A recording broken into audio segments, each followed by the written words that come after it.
정수희 작가님 반갑습니다. 반갑습니다. 네. 이렇게 방송으로 또 이렇게 나가게 되고 소개하게 돼서 우리 한번 좀 그 궁금해할 만한 시청자들이 궁금해할 만한 그런 얘기를 좀 툭 털어놓고 얘기하는 그런 시간. 알겠습니다. 그래요. 우리 작가님이 어쨌든 오늘 그 지금 전시 작품이 늘 느끼는 거지만 독특한 자기 세계가 있어요. 보면은 사물을 바라보는 어떤 시각. 특히 지금 원형 이 작업 같은 경우는 어떻게 저런 형상들이 뭐 어디에 비춰진 걸 이렇게 한 건가? 아니 그게 아니라 어떤 상상력에 의해서 만든 것 같은데 한번 얘기 좀 해줘 이 작품에 대해서. 우선은 이게 광교 카페거리라는 곳인데 광교. 근데 사실은 이 장소에 대한 그런 것들보다도 제가 이제 궁극적으로 뭐 구상 작업을 하는데 구상 작업 안에서 제가 찾아서 나가려고 하는 거는 인위적인 것과 자연적인 것의 적절한 조합 지점을 찾는 거거든요. 그래서 이게 광교거리인 거는 사실은 별 의미는 없어요. 의미는 없고 이 집 앞인데 집에 딱 나오자마자 딱 있는 광교 카페거리예요. 어디 그러니까 수원? 수원. 수원에. 광교 카페거리인데 현대적인 그런 건축물들이 굉장히 그 집집마다 모양들이 다 다른데 직선적인 요소들이 되게 대부분이잖아요. 근데 그런 직선적인 요소를 직선적인 요소들이 갖고 있는 그것들을 어떻게 하면 원형적인 거나 그 곡선적인 것들하고 적절히 조합을 시킬까. 그래서 일단 프레임부터도 원형으로 원형 안에 직선적인 것들을 배치하겠다는 생각 때문에 그런 어떻게 보면 내용물에 대한 의미를 크게 두진 않고요. 시각적인 선과 면의 분할 그리고 이제 우리 굉장히 디테일하게 그린 것 같지만 이게 이제 제가 얘기하는 그 리얼리즘 안에는 사진처럼 똑같이 어떤 모든 것들을 다 디테일하게 들어가서 하이퍼 리얼리즘 같은 그런 리얼리즘하고는 조금 틀려요. 그래서 이런 굉장히 이런 작은 부분들인데 그 서로 다른 것의 경계선에 그 시각적으로 걸리는 그 부분에 그 가장 작은 단위까지 찾아 들어가 보는 거죠. 서로 다른 거의 경계선 부분. 그게 이제 구조라고 보는 거고. 이게 꼭 무슨 반사경 있잖아요. 반사경 같다는 얘기를 많이 들어요. 반사경인데 그냥 반사경이 아니라 돌로 무지하게 둥글게 만들어가지고 울퉁불퉁한 그런 반사경에 어떤 상이 맺혀져 있는 것 같은 그런 느낌인데 그러니까 이게 어떤 사진 작업을 한 게 아니라 그걸 뭐 근거를 하긴 했지만 거의 머릿속에 상상적으로 이거는 뭐 보이는 걸 그대로 그린 건 아니고 예를 들자면 이런 것들이 이렇게 직선이 이렇게 올라가는데 곡선으로 휘어지잖아요. 재작업된 거죠. 그러니까 지금 작품에 그 드러내는 그런 작업 어떤 영역이 주로 전에는 그 산소화 쪽으로 많이 안개가 자욱하게 껴있는 그런 작품들이 좀 많이 좀 보여지기도 하고 그러는데 작품의 유형들이 조금 좀 다양한 그런 분야가 있는 것 같아요. 어떤 영역으로 이렇게 구분이 되어 있는지 좀. 우선은 제가 처음에는 해학적인 인물 시리즈를 작업을 했었고요. 그 뒤에 산을 그렸고 그 뒤에 버닝화라는 장르로 이제 했었고 요즘에 그리고 있는 것들이 이제 이런 시리즈들인데 요거는 특별하게 뭐 동양화냐 느낌이 파나 느낌이 난다 이런 여러 가지 얘기들을 많이 듣는데 굳이 장르적으로 구별하자고 그러면 뭐 먹으로 그렸으니까 먹으로 한지 위에 그린 거니까 동양화라고 할 수는 있겠으나 예전부터도 예전에 그 저희가 인터뷰를 할 때도 동양화 작가다 서양화 작가다라는 의미는 별로 중요한 것 같지 않고 뭐 그 파인아트 개념 내에서 평면 작업이라고 보시면 될 것 같고요. 지금 그렇게 여러 가지 장르들이 있는데 그 산을 그렸을 때 같은 경우 그 뒤에 버닝화를 시리즈들을 그리고 그 산 그때 똑같은 것처럼 산도 산 자체가 의미는 별로 없었어요. 산을 그리면서 산을 탐구하고 거기서 제가 얻으려고 했던 자연에서 얻어지는 자연이 갖고 있는 자연스러운 이미지 거기에 대한 답습과 공부가 필요해서 했던 것들이고요.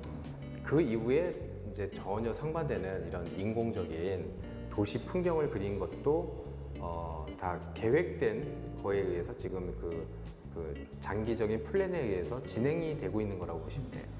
그래서 최종적으로 제가 하려고 하는 건 인공적인 것과 자연적인 거를 어느 정도 배합을 할 거냐 거기에 초점이 맞춰져 있는 거죠.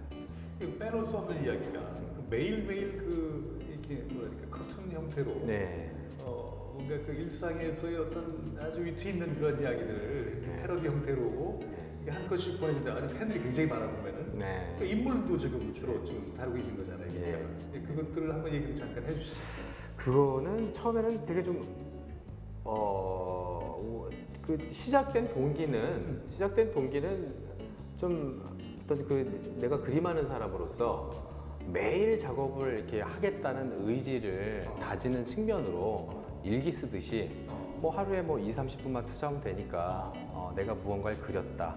그래서 일부러 어떤 생각을 하지 않아요. 그 작업실에 출근을 딱 하면 처음에 스케치북을 딱 폈을 때 생각나는 거예요. 그래서 일부러 뭐 그게 나한테 스트레스가 되면은 이제 못 하는 거니까 그래서 시작을 해서 조금씩 이제 뭐 페이스북이라든가 여러 군데 오픈하다 보니까 너무 보시는 분들이 반응이 좋은 거예요. 그러다 보니까 이거는 그냥 내가 스스로에 대한 다짐만 가지고 하면 안 되겠다. 보는 분들한테 어떤 영향들이 가니까 그래서 이제 약간 시사적인 것도 얹기도 하고 이렇게 가다 보니까 저도 이제 그 어떤 한 장면에 압축돼서 어떤 메시지를 전달하는 것들이 지금 많이 스스로 봐도 향상된 것 같아요. 점점 팬이 늘어난다는 거예요. 예, 그래서 뭐 구체적으로 막 이렇게 웹툰도 해봐라. 지금 네이버에 그 웹툰에 그 보면 그 한 컷짜리 영상들이 오픈이 돼 있고 뭐 4컷짜리, 뭐 8컷짜리 이제 장편도 시작을 했어요. 경포대라는 이름으로. 그래요. 아무튼 이게 그 어떻게 보면 흑백이잖아요. 흑백이 또 갖는 그런 어떤 그 느낌이 차분하고 또 때로는 또 우울할 수도 있고. 근데 본인의 심경이 우울한 적이 많은데 내가 만난 우리 정순 작가는 더 밝은 면이 많은데 그 내면에 또 다른 게 있는가 혹시? 네, 뭐 컬러에 대한 선택 문제 같은 경우는 뭐 내면하고는 상관이 있지는 않고요. 뭐 취향 자체가 담한 거를 되게 좋아하는 그런 취향도 갖고 있기도 하고 또 하나는 이제 조금 이게 그 개구리 본성이라고 해야 될까? 그 모든 이들이 다들 칼라를 쓰고 있으면 나는 칼라를 쓰지 않겠다. 뭐 이런 거. 오히려. 액자가게 뭐 원형에 대한 표구가 힘들다고 하면 그럼 나는 직접 만들었대. 해보겠다. 예. 자, 소재도 좋아요. 그래요. 그 아무튼 우리 작가님이 특히나 그 그냥 그림을 이 자작나무, 편백나무를 쓰기도 하고요. 그러니까 나무에다가 특히나 그 그렸던 이유가 어떤 이유야? 나무가 가지고 있는 게 이제 보통 우리가 캔버스라든가 화선지라든가 한지를 꺼내놓고 하게 되면 거기에 최초의 어떤 배경을 어쨌든 간에 만들어내야 되잖아요. 그것도 이제 어쨌든 그 그리는 작가가 작업을 하는 거기 때문에 근데 이제 그 어느 순간에 제가 계속 생각했던 거는 화면, 나무라는 그 나뭇결의 그 느낌을 보고 너무 좋았어요. 그리고 나뭇결에 그리면 일단 재밌는 게 모양을 이렇게 그려 나가다가 나뭇결을 따라서 약간 왜곡도 해봤다가 다시 원래 자리로 돌아왔다가 그렇더라고요. 나중에 그 어떤 옹이나 이런 것들이 또 그러니까 그 그림하고 자연스럽게 어울리기도 하고. 그건 어떻게 보면은 자연이 안겨다 준 그 나뭇결이라는 그런 문인데 제가 의도하지 않는 자연이 원래 저한테 안겨다 준 모양이잖아요. 그거를 적절하게 중간 지점을 찾아서 작업을 해보니까 너무 재밌고요. 그리고 또 희한한 게 그 원목의 느낌하고 원목의 그 느낌을 가공하는 그런 합판이라든가 미송 합판이라든가 이런 부분들은 또 작업을 많이 해보면 원목에서가 뭐 자연적인 느낌 100%라고 한다면 가공된 그런 그 미송 합판 뭐 이런 거에서 작업을 하면은 이음새 부분은 직선이잖아요. 거기에 또 중간에 이렇게 그 나뭇결 같은 것들이 들어가 있고 그러니까 그거는 자연적인 느낌과 인공적인 느낌이 7:3 정도 비율의 느낌이 나와요. 그건 이제 경우에 따라서 틀린 거죠. 어떤 걸 쓸 것인가는. 그래요. 그럼 지금까지 어쨌든 전시 개인전을 지금 몇 회 정도 하시죠? 여기가 12회째. 12회. 특히나 그 어떤 작가들보다 뭐 밀리지 않게 다작을 하는 걸 작업 시간은 뭐 보통 하루에 어느 정도 많게 잡으면 되는? 뭐 작년, 재작년 같은 경우는 하루 종일 작업실에서 올인하다시피 예, 정말 원 없이 작업을 해봤고요. 뭐 이 작업 같은 경우에 네. 저쪽에 있는 요 도봉산 360도 시리즈 같은 경우는 저 때가 명절이었었던 걸로 기억을 해요. 명절 때 최소한의 그런 차례를 지낸 날을 제외하고 네. 시작해서 3일을 스트레이트로 그렇게 작업을 했었던 케이스인데 요즘 같은 경우는 이제 이런 생각이 들어요. 제가 직업이 그림을 그리는 이제 아티스트인데 그 공무원이라든가 여러 가지 그 직업을 갖고 계신 분들이 아침 9시 땡 출근해서 최소한 6시까지는 일을 열심히 하시잖아요. 그렇지. 야간 수당 뭐 이런 걸 떠나서 정해진. 근데 내가 직업이 그림 그리는 사람이라 그러면 최소한 그 사람들이 근무하는 것만큼은 해야 되지 않는가 이런 생각이 들고 제가 지금은 레지던시에 들어가 있지만 그 전에 작업실이 수원에 삼성전자 바로 앞에 있었어요. 그럼 제가 새벽 2시에 나가다가 거기를 봐도 아니 저기는 우리나라의 굴지의 기업 삼성인데 불이 삼성 그 전자 빌딩에 그 새벽 2, 3시에 나가도요 불이 절반 이상 다 켜져 있어요. 제가 그걸 보면서 항상 와 나는 직업이 그림 그리는 사람이지만 최소한 저 사람들이 일하는 양만큼은 비슷하게는 해놔야 되지 않나 이런 생각이 드는 거죠. 그래요. 아무튼 우리가 그 반성해야 될 부분이 있긴 해요. 세상 사람들이 어떻게 더 치열하게 이렇게 생존해 나가는 그런 방법들이 작가들이 너무 이렇게 다 그런 건 아니겠지만 그래요. 작가님 최근에 그 페이스북을 보니까 해외전 같은 경우 지금 나갔던 그런 소식이 올라온 것 같던데. 네. 5월에 홍콩에를 갔다 왔는데 홍콩에를 가서 시내에 패더 빌딩이라는 곳이 있더라고요. 이제 뭐 다들 아시겠지만 이제 패더 빌딩이라는 곳이 우리나라 인사동처럼 작은 그런 갤러리들이나 그런 이제 갤러리들이 주로 많이 모여 있는 그런 곳이고 또 이제 뭐 거기 항구를 주변으로 해서 여러 가지 뭐 화이트 스톤이라든가 이런 세계적으로 유명하다고 하는 갤러리들이 있었고 또 거기 워싱턴 스트리트인가 뭐 거리들이 있는데 거기는 우리나라 인사동과 거의 비슷한 뭐 이런 곳이었는데 가보고 나서 처음에는 약간 의외로 좀 실망을 좀 했어요. 거기 뭐 가고시안 갤러리라든가 이런 데를 가봤더니 일단 뭐 규모상이라든가 이런 것들이 그다지 뭐 인사동에서 볼 수 있는 인사동의 좀 큰 그런 대형 갤러리보다 오히려 더 작기도 했었고 뭐 마침 그 전시되어 있는 어떤 작품들의 수준이나 이런 것들 보니까 뭐 그렇게 되게 막 좋다라기보다는 그래서 제가 이제 그때 통역이 있었거든요. 중국어하고 영어가 가능한 저희 큰형님이 그래서 큰형님이 있었기 때문에 좀 얘기를 좀 길게 나눠봤어요. 그래서 여기 전속 작가가 누구냐, 그럼 이 전속 작가의 어떤 면이 좋아서 전속을 하고 있느냐 얘기를 나눠봤는데 의외로 심도 깊지 않았어요. 그래서 약간 좀 실망한 부분도 있었고 했는데 그래도 이런 갤러리가 제가 느꼈던 거는 우리나라처럼 갤러리의 뭐 시설이라든가 이런 거칠애보다는 그래도 이 갤러리들이 세계적인 명성을 갖고 있는 이유들은 내실이 있지 않겠나 이런 생각이 좀 들었었던 것 같고.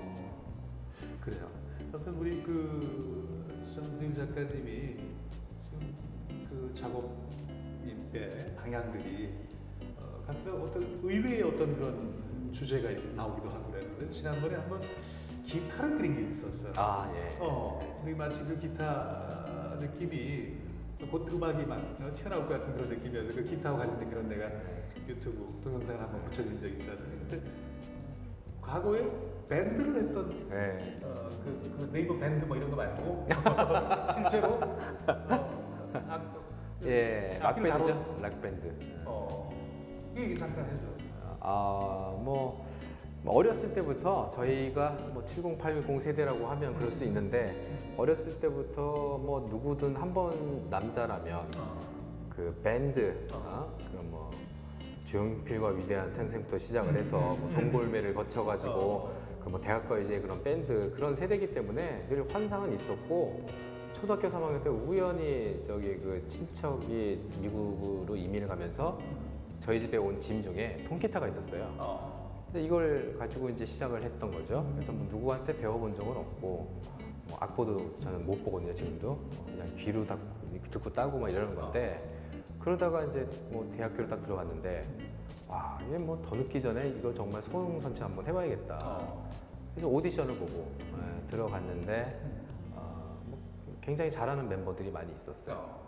그래서 TV 공연도 여러 번 예, 했고요. TV 출연도 많이 했고 신화위 밴드 앞에 오프닝으로 공연도 했었고 또 저기 넥스트하고 그 신촌에 어떤 공연장에서 같이 하기도 했었고 같이 했다고 우기는 거죠.